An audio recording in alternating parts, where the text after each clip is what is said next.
Assalamualaikum warahmatullahi wabarakatuh. Waalaikumsalam warahmatullahi wabarakatuh. Selamat malam semuanya para saudara. Alhamdulillah masih diberikan kesehatan untuk terus berjuang berpuasa di bulan Ramadan ini ya. Semoga saudara semua diberikan kelancaran dan kesehatan, baik dalam rezeki, dalam bentuk usaha, dan berpuasanya juga lancar ya, dan dimudahkan dalam mencari jalan rezekinya. Amin. Untuk saudara kita yang pasti semuanya nggak mudah di bulan-bulan ini ya, kayaknya cobaannya bertubi-tubi. Semoga dikuatkan sampai nanti sudah keadaan membaik lagi ya. Semoga diberikan kesehatan, nanti bisa diganti oleh Allah. Amin. Berlipat ganda. Amin. Jadi saling membantu aja ya, yang ada di daerah sekitar. Kita perhatikan tetangga-tetangga kita, perhatikan dan waspada, karena di musim saat ini memang sangat kritis ya, sangat kritis sekali keadaannya. Jadi jangan sampai ada yang tersakiti perutnya ya. Maksud tersakiti perutnya tuh jangan sampai nggak makan, perhatikan itu. Nah, kali ini kita akan mengupas atau menjawab pertanyaan tentang ilmu gaib. Banyak yang mengirimkan chat ya melalui WhatsApp bertanya, saya dulu pernah belajar amalan-amalan banyak, yaitu bacaan-bacaannya banyak sekali, kurang lebih ada 15 tahun 20 tahun, tapi kok saya belum bisa apa-apa katanya. Sekarang saya malah buka usaha dan hampir meninggalkan itu katanya. Ya mungkin itu jalan hidupnya ya, tapi nanti ada jawabannya. Kalau secara singkatnya ya mungkin itu rezekinya di situ gitu. Itu jawaban yang singkat gitu, tapi nggak sesingkat itu sih. Jawabannya ada, penyebabnya ada. Dan dulu saya pernah mesantren katanya, kurang lebih 15 tahunan. Lalu saya mempelajari ilmu hikmah gitu. 15 tahun itu maksudnya sudah dengan ilmu-ilmu hikmahnya katanya. Jadi 7 tahun itu, 8 tahunnya itu katanya. Tapi nggak ada kemajuan katanya, nggak ada kemajuan. Kenapa? Nah, sebetulnya itu jawabannya nggak bisa dijawab bebas di sini ya, karena sifatnya itu sifatnya rahasia dan memang harus ada prosedur gitu. Ada prosedur yang harus ditempuh. Prosedurnya apa? Ya ada tata caranya dalam melakoni ya. Jadi nggak asal melakoni, baca ini enggak. Tapi ada teknik, ada tips, ada cara. Jadi ada tahapan-tahapan untuk melangkah gitu ya. Jadi nggak hanya sekedar itu gitu. Memang itu sudah menjadi rahasia umum ya, sudah menjadi rahasia umum bahwasanya nggak semuanya bisa gitu. Misalkan nih santri ada 1000 ya, misalkan santri ada 1000, yang bisa menguasai paling 2-3 orang, atau paling banyak 10-20 orang dari 1000. Kenapa? Karena terkadang di tempat itu tidak diberikan tips dan teknik yang tepat. Kenapa? Karena memang mungkin tidak terlalu memperdalam ke arah situ, mungkin ya, penyebabnya bisa jadi.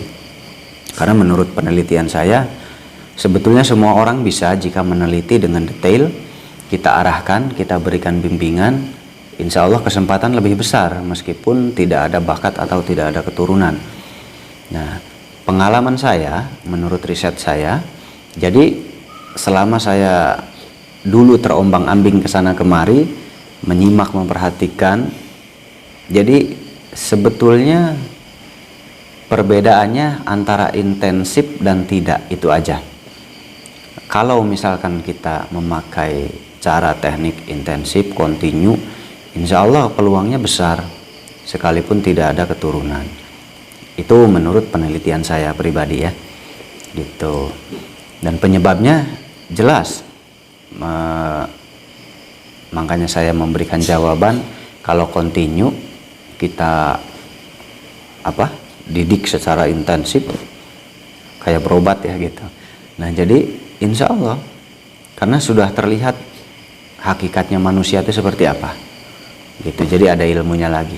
Dan sesungguhnya Allah menciptakan manusia dengan sesempurna mungkin gitu. Bahkan bukan hanya manusia ya, kalau kita bicara kegaiban, semua makhluk hidup itu berhubungan dengan kegaiban. Contohnya apa? Contohnya manusia punya arwah ya, kalau arwahnya keluar dari tubuhnya maka akan meninggal. Dan contoh binatang apapun itu, mereka hidup karena ada arwahnya, karena ada ruhnya, karena ada nyawanya. Kalau nyawanya keluar dari tubuhnya maka akan mati juga. Nah, begitupun makhluk-makhluk lain yang bernyawa, makhluk hidup. Selama dia hidup, dia berhubungan dengan kegaiban, yaitu apa yang disebut jiwa atau arwah atau ruh atau apa ya? Ada lagi bahasa lainnya. Nah, jadi seperti itu. Jadi sebetulnya kita berhubungan dengan kegaiban itu nggak bisa dipungkiri. Kenapa nggak bisa dipungkiri? Ya karena memang seperti itu. Gitu. Tiba-tiba manusia ada dan nggak ada. Gitu. Ya nggak tiba-tiba sih, dibuat dulu ya. Gitu. Cuman maksudnya kan bisa hidup dan bisa mati. Dan apa yang membuat manusia hidup dan apa yang membuat manusia mati? Nah, apa sih gitu? Karena kalau kita bicara logika, ketika apa ya, misalkan katanya ginjalnya diambil tapi manusia masih hidup, misalkan jantungnya dicangkok tapi masih bisa hidup, misalkan apalagi, nah kenapa organ tubuhnya terganggu kok masih bisa hidup? Tetapi kalau yang namanya nyawa atau jiwa atau arwah itu keluar tanpa harus merusak tubuh, ya udah jadi wafat, meninggal atau mati ya. Padahal tanpa merusak tubuh. Dan tubuh dirusak kalau memang belum waktunya nggak bisa. Gitu. Kalau secara ilmu anatomi medis mungkin struktur tubuh itu selama masih mengalirkan aliran darah mungkin bisa saja ya. Gitu secara teorinya bisa saja terjadi gitu. Tetapi sebetulnya jika dikaji dalam-dalam, itulah kekuasaan Allah, itulah yang disebut kegaiban gitu. Tetapi memang mencernanya harus dengan wawasan yang sangat dalam dan memang ahli di bidangnya gitu. Kalau tidak nanti salah persepsi ya. Nah jadi jangan membuat opini sendiri-sendiri, jangan menyimpulkan begitu mudah ya perkataan tadi, karena memang kalau dikaji itu dalam. Kenapa dalam? Kita berbicara tentang anatomi tubuh gitu. Tetapi setelah kematian itu ada loh, itu ada lagi. Salah satu contoh, contohnya apa ya,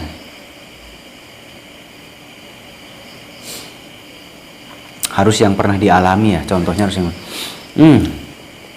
untuk Anda yang pernah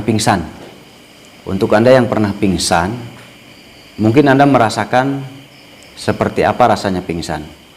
Itu kita bukan ke arah kematian ya, pingsan itu masih sangat dangkal gitu. Ibaratnya apa ya, ibaratnya gini nih ya, tahapan ya, 1, 2, 3, 4, ada 4 lapis ibaratnya ya. Ini kematian, yang keempat ini kematian. Nah kita visualisasikan yang keempat ini kematian. Jadi kalau pingsan itu baru hanya di sini, baru hanya di yang pertama aja, jadi baru masuk ke tangga yang pertama. Nah sedangkan masih ada 1, 2, 3 gitu ya. Dan yang pingsan itu merasakan sesuatu yang cukup nggak nyaman. Dia terkadang mendengar, terkadang enggak, tapi dia nggak bisa bergerak, nggak bisa berkutik ya, nggak bisa apa-apa. Dia susah bergerak, susah ngapa-ngapain, tapi seperti mendengar sesuatu. Tapi dia mau menggerakkan tubuh tuh kaku.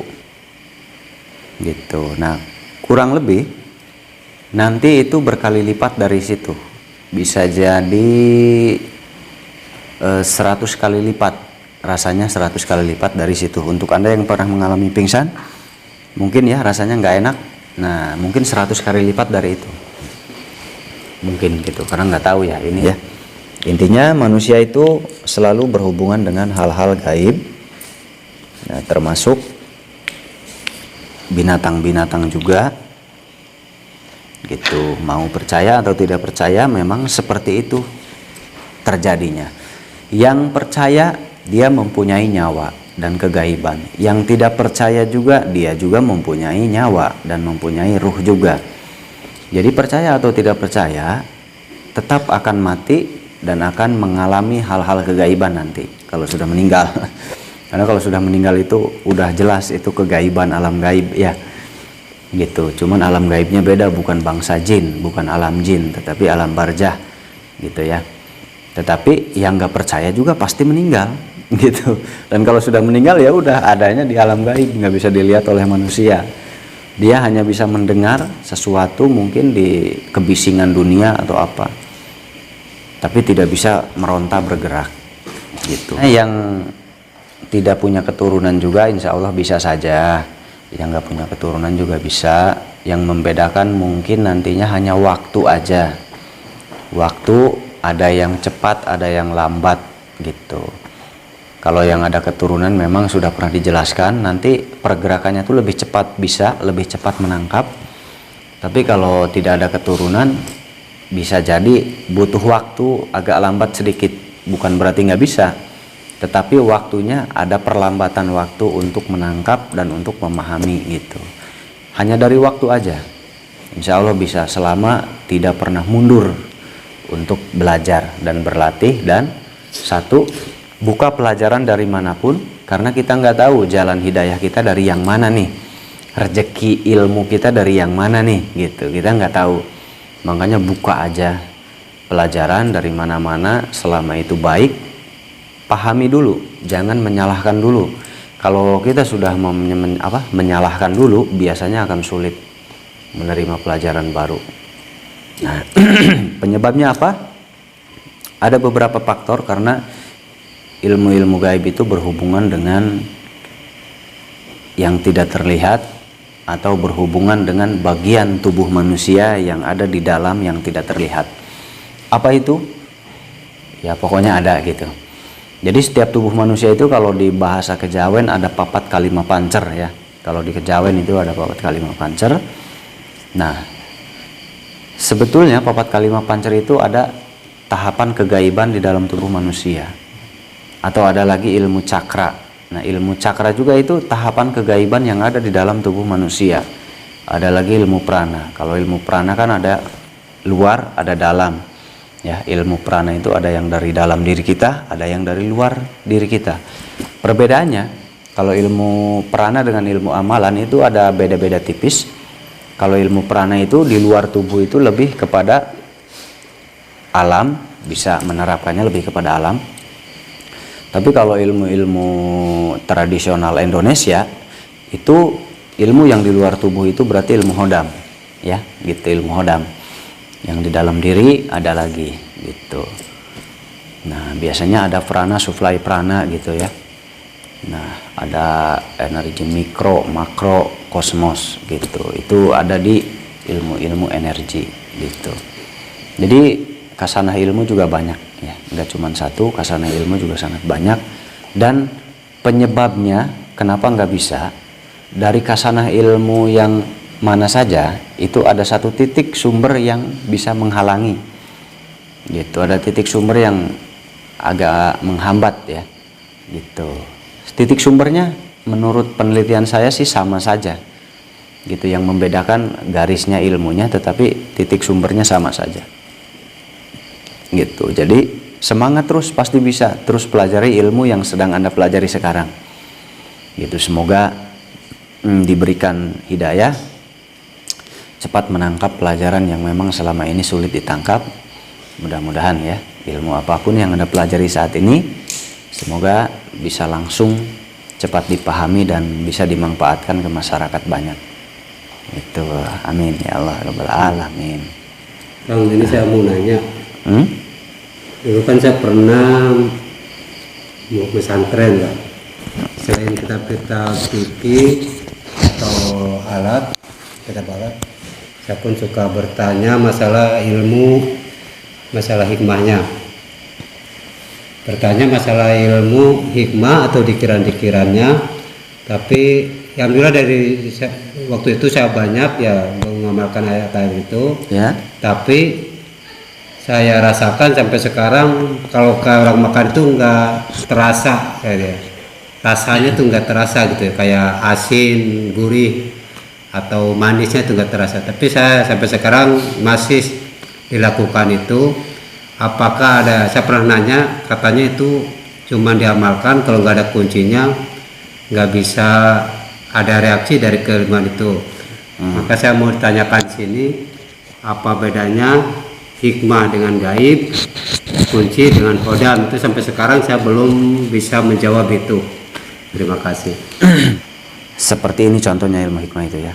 Ketika kita berbuat kebaikan, maka kita akan menuai Hasil kebaikan. yang baik. Nah, memang dibilang gaib, memang gaib. Kita melakukan, menanam. Ya, kita menanam jasa kepada masyarakat. Otomatis masyarakat akan baik kepada kita, benar nggak? Benar. Nah, itu hikmah namanya. Kita berbuat jahat, maka masyarakat akan Berbalas jahat. berbalas jahat. Itu hikmah. Ya, jadi ada hikmahnya di situ, sesuai apa yang kita tanam. Memang kejadian yang di depan masuknya gaib karena nggak bisa dilihat. Apa yang kita kerjakan saat ini kita kan nggak lihat apa yang terjadi di depan. Atas perbuatan kita itu kan masuknya gaib juga. Nah, ilmu gaib memang yang seperti itu ya. Itu termasuk wilayah kegaiban juga karena kita nggak bisa melihat apa hasilnya, seperti apa nanti hasilnya yang kita kerjakan saat ini. Nah, Kalau ada istilah kunci, yang dikatakan kuncinya itu contohnya semacam apa gitu? kunci. Oh ya. Ya, kasih tahu Pamalan katanya ada kunci. Mas sudah belajar apa aja? Dulu saya pernah belajar dari kitab khusus untuk aura, dari Talim ada, dari Hikam juga ada. Terus saya dulu pernah mengamalkan ayat kursi, puasa 7 hari dan diamalkan 1000 kali dalam satu malam itu. Katanya untuk mengobati kalau ada yang kesurupan atau kena santet segala macam. Pas saya ada teman lagi kesurupan dibaca, tapi gak tahu saya salah baca atau saya banyak dosa, nggak ada reaksi dibacakan ayat itu ke yang lagi. Sudah berapa lama belajarnya? Dulu saya hampir 6 tahun belajar itu. Namanya, Amalannya satu atau banyak? apanya? Amalannya, doa-doanya, bacaannya? Doa-doanya ya lumayan banyak kan, lumayan Oh, banyak. banyak. 6 tahun ya? 6 tahun. Ya 6 tahun ya banyak lah. Iya, Kalau 6 tahun mah banyak pasti. banyak. Ada berapa lembar tuh? Ya, lumayan hampir satu buku itu. Ratusan ya? Ratusan. Ya ratusan lembar. Oh, jadi pertanyaannya sama dengan yang tadi dong. Iya, Bacaannya banyak. banyak. Tapi kenapa kok nggak bisa? Ini sama dengan yang pertama tadi berarti. Ya sekarang saya malah jadi tukang kredit kan, nggak menggunakan dari amalan-amalan itu lagi, Oh, malah kerja. malah kerja. Tadinya niatnya ingin mengamalkan amalan itu. Ingin mengamalkan dan bisa bermanfaat untuk orang banyak tadinya. Tapi nggak bisa. Ya pengen tahu harus sumber yang mana yang saya harus dipelajari. Gitu. Intinya nggak bisa prakteknya gitu ya. Ya, Ya. Ya kalau kita balas bahasa simpel tadi sudah ya. Sudah dibalas bahasa simpel itu. Ya memang rezekinya di situ. Itu bahasa simpelnya ya. Memang rezekinya si bapak ada di situ, mungkin di usaha itu. Gitu. Itu bahasa simpel. Tapi kalau rumusan pelajarannya ada. Kenapa si bapak nggak meneruskan itu? Karena si bapak merasa nggak ada reaksi apapun. Lalu si bapak PD-nya tuh turun. PD-nya turun, lalu meninggalkan dunia itu karena sudah tidak percaya. Ya. betul. Nah, karena sudah ragu yang sangat ragu, akhirnya udah kerja aja gitu. Iya. Nah, itu kejadian yang sangat banyak dialami oleh saudara kita juga. Jadi don't drop gitu. Karena ada yang sama sekali sudah menjalankan beberapa tahun tapi nggak ada perubahan, lalu memutuskan meninggalkan. Gitu. Itu banyak sekali dialami oleh saudara kita di sana. Bukan hanya si bapak aja gitu. Termasuk saya juga sempat mau berhenti gitu. Nah, tetapi nggak jadi gitu karena mungkin ada apa ya, keburu ada petunjuk gitu, jadi nggak jadi langsung dilanjut. Alhamdulillah. Tapi kejadian yang seperti si bapak ini bukan hanya si bapak saja, termasuk saudara kita yang mengajukan pertanyaan juga sama dengan si bapak. Dan di luar sana masih banyak ratusan, ribuan, jutaan saudara kita yang sama seperti bapak ini, ya, sudah menjalankan 6 tahun belajar berbagai macam bacaan, ya, tapi tidak ada respon dan tidak ada reaksi dan tidak ada sama sekali rasa. Kepekaan ya kalau di spiritual. Nah, itu ada satu penyebab di dalam diri manusia yang memang harus diarahkan secara intensif. Harus betul-betul diarahkan. Harus betul-betul diarahkan. Itu tak kucing. Nah, kenapa kucing? Diurut gak diurut? Ini kucing itu apa, kakinya pincang. Coba diurut, dicek. Kok pincang? Nah, kita lanjut sampai mana tadi? Ada di dalam diri manusia itu ada satu titik sumber yang memang harus diolah secara betul-betul diolah. Udah nggak mau kali, ntar juga sembuh. Harus betul-betul diolah, dan jika memang belum berhasil diolah sendiri, maka harus ada pembimbing khusus, ya. Harus ada pembimbing khusus untuk supaya apa yang bermasalahnya itu bisa ketemu, gitu. Karena ada satu titik masalah di dalam tubuh itu jika tidak memahami, gitu. Dan itu harus butuh pengarahan yang kontinu, ya. Jadi harus terus menerus, kontinu dan intensif melalui rawatan yang tepat supaya nanti ada pencerahan di dalamnya, gitu. Karena nggak bisa dipungkiri kejadian seperti ini banyak yang mengalami, Pak. Di luar sana banyak sekali yang mengalami, karena sudah beberapa ratus juga, puluh juga ya, yang konsultasi kejadiannya sama seperti ini. Nah, itu nggak aneh. Kenapa nggak aneh? Karena memang ada sumber masalahnya yang belum terpecahkan di dalam tubuh manusia, dan itu harus dirawat intensif, betul-betul dididik, gitu. Tapi insya Allah itu bisa. Menurut pribadi saya bisa saja, gitu. Tinggal membutuhkan keyakinan, keimanan yang kuat, itu aja, gitu. Insya Allah ada jalan keluarnya. Si bapak nih belajar kejawen, mau nanya juga. Kejawen Saya gimana? mau nanya Kang, kita kan lagi ngebahas ilmu, masalah ilmu. Ya. Saya kan pengen belajar. Cuman yang bagusnya ilmu itu kejawen apa amalan Arab gitu. Kan Oh iya. kan ada Doa-doa. Doa-doanya ada bahasa Arab, Wiridan, bahasa gitu ya. Sunda ya, di mana kita tinggal. Terus Ada kehebatannya yang mana Kang yang bagus? Oh. Itu aja Kang. Makasih. lebih hebat kejawen atau lebih hebat wiridan, gitu ya? Iya. Oh ya ya. Ini kalau ini ngejawabnya agak bingung ya, agak sulit. Kenapa agak sulit menjawab? Kita jawab dua versi aja ya. Jawaban saya dua versi, berarti dua pengetahuan, dua dunia ya. Kalau menurut agama yang kita anut, ya, ya pasti lebih bagus ilmu amalan doa-doa wiridan, gitu. Kita lebih menyarankan untuk wiridan, gitu. Kalau kita pola pandangnya dari agama, ilmu wiridan itu lebih langsung kepada Allah, gitu ya, karena ajaran agama kita. Nah, kalau kejawen, ilmu kejawen itu ada dua juga ya. Ada ilmu kejawen yang memang dari Al-Quran, dari wiridan, dibahasakan kepada bahasa tradisional. Jadi dibahasakan ke bahasa tradisional, misalkan Bismillahirrahmanirrahim, dengan menyebut nama Allah yang Maha Pengasih lagi Maha Penyayang, dibahasakan ke bahasa tradisional. Jadi artinya itu diartikan ke bahasa tradisional. Contohnya kan ada Bismillahi di kitab Sapinah, coba Jadi itu artinya dari Al-Quran, diambil bahasa tradisionalnya, jadi diambil artinya aja, nggak Arabnya, gitu. Ada juga kejawen yang memang ngambil dari situ, tetapi memang ada kejawen yang murni ya, kejawen murni yang tentunya bukan dari Muslim, karena ilmu gaib itu memang sudah ada dari zaman dulunya, sudah ada di Indonesia ini. Sebelum ada Indonesia sudah ada ilmu kejawen itu. gitu. Sebelum ada contoh ilmu Braja Musti ya, ilmu gelap ngampar, itu sudah ada dari zaman dulu itu. Nah, dan bahasanya itu bukan dari Muslim, memang sudah ada dari zaman dulunya, jadi ya berbeda agama ya gitu. Masalah kesaktian ya lebih hebat mana, wah saya nggak bisa jawab. Kalau menurut saya ilmu yang akan menjadi hebat